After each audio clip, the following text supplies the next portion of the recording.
Morach tíide ceair. Ní sam cumíomh, ní bhaine sí a féchan se réchaí tá sam méid sin.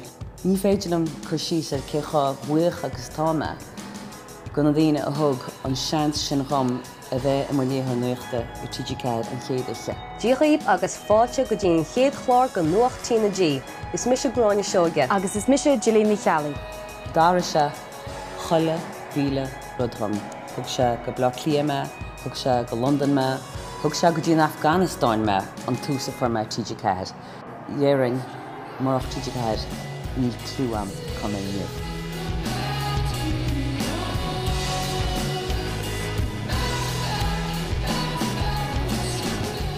Tíide ceair lá bre honna bhaid chalíonn tá tú breanú Harcíonn agus tá me snú go mór go bhheice me cé dhéanas tú an chéad fiche bliain eile.